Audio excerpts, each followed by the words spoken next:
పించకు అని ఆజ్ఞాపిస్తాడు. సరే అన్నా అని లక్ష్మణుడు ద్వారం దగ్గర నిలబడుకొని ఉంటాడు.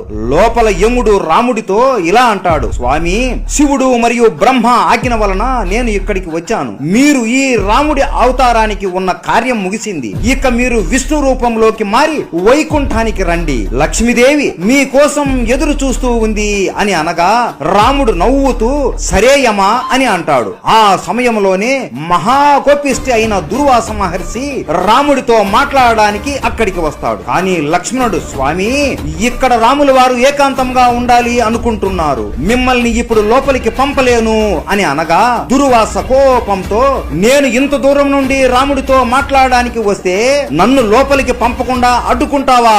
ఇప్పుడు కాని నన్ను నీవు లోపలికి పంపకపోతే అయోధ్య మొత్తాన్ని కాల్చి బూడిద చేసేస్తాను అని అంటాడు. లక్ష్మణుడికి ఏం చేయాలో అర్థం అవ్వక, ఇప్పుడు లోపలికి నేను వెళితే నాకు మా